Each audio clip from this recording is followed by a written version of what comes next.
ദൈവവിശ്വാസം മതവിശ്വാസമായിട്ട് യാതൊരു ബന്ധവുമില്ല. ദൈവവിശ്വാസം എന്നൊരു മാനസിക ആരോഗ്യ ലക്ഷണമാണ്. കാരണം നമ്മളിൽ അകം നശിക്കും. മതവിശ്വാസം എന്നുള്ള ഒന്നാന്തരം മാനസിക രോഗം. ഇപ്പം എൻ്റെ ഓ നെഗറ്റീവ് ബ്ലഡ് ഗ്രൂപ്പാണ്. അത് ഏത് ഹിന്ദുവിനോ മുസൽമാനോ യഹൂദനോ ക്രിസ്ത്യാനിക്കോ ആർക്ക് കൊടുത്താലും സ്യൂട്ടബിളാണ്. അപ്പോൾ ഈ മതം എന്നുള്ള ഒരു തെറ്റായ വികലമായ കാഴ്ചപ്പാടാണ്. പിന്നെ നമ്മൾ ശ്രദ്ധിച്ചു കഴിഞ്ഞാൽ ഇതെല്ലാം ശരിക്കും അഗ്നി ആരാധിക്കുക. അതായത് ഈ ബൈബിളിൽ 4 സ്ഥലത്ത് ദൈവത്തെ കണ്ടിട്ടുണ്ട്. അതെല്ലാം അഗ്നിരൂപത്തിലാണ്. പന്തക്കോസ നാളിൽ അഗ്നിരൂപത്തിൽ കണ്ടു. അബ്രാം ഇസാഖിനെ ബലികഴിക്കാൻ നേരത്ത് അഗ്നിരൂപത്തിൽ കണ്ടു.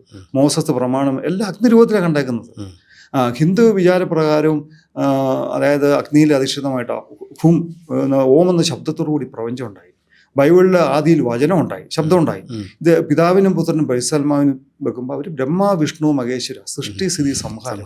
അപ്പോൾ ഇതെല്ലാം ഒന്നാണ് ശരിക്കും. പിന്നെ ചില ആൾക്കാർ അവരുടെ സ്വാർത്ഥതയ്ക്ക് വേണ്ടിയിട്ടും അവരുടെ താല്പര്യങ്ങൾക്ക് വേണ്ടിയിട്ടും വളച്ചൊടിച്ച് വെച്ചേക്കുന്ന ഒരു സംഗതി മാത്രമാണ് ഈ മതം എന്ന് പറയുന്നത്. ആ മതം എന്നുള്ളൊരു ബുദ്ധിമാന്റെ ദൃഷ്ടിയിലൊന്നുമല്ല. അങ്ങയുടെ നാട്ടിൽ നിന്നുള്ള ജോസഫ് ഇടമറുക് പറഞ്ഞേക്കുന്നത് കൃഷ്ണനും ക്രിസ്തുവും ജീവിച്ചിരുന്നില്ല, പക്ഷെ ഇത് എല്ലാവരും ജീവിച്ചിരുന്നു എന്നാണ് അങ്ങ് പറയുന്നില്ലേ?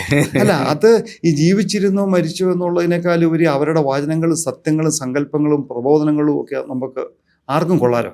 ഇപ്പോൾ ഒരു നല്ല കാര്യം ഒരു സ്ഥലത്ത് നിന്ന് കേട്ട് കഴിഞ്ഞാൽ അത് എവിടുന്ന് വന്നു എന്നുള്ളത് അന്വേഷിക്കാം. ഓക്കെ, ആയിക്കോട്ടെ. പക്ഷെ ആ നല്ല കാര്യം നല്ലതാണെങ്കിൽ നമുക്ക് ഉൾക്കൊള്ളുന്നതുകൊണ്ട് തെറ്റൊന്നുമില്ലല്ലോ. നിരീശ്വരവാദികളും അവരും വിശ്വാസികളാണ്. കാരണം അവർ ദൈവം ഇല്ലെന്ന് വിശ്വസിക്കുന്നവരാ.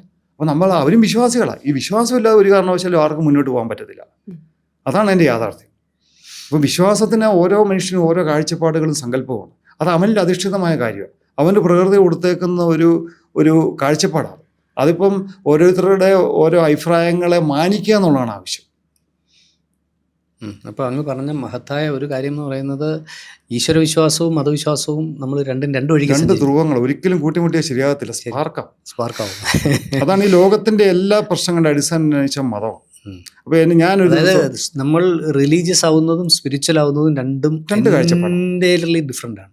തീർച്ചയായിട്ടും. അപ്പൊ ഈ ജ്യോതിഷം എന്നുള്ള ഒരു മതാധിഷ്ഠാനത്തിൽ ഒരിക്കലും ഒരിക്കലും മതത്തിൽ അധിഷ്ഠിതമല്ല ഇത്.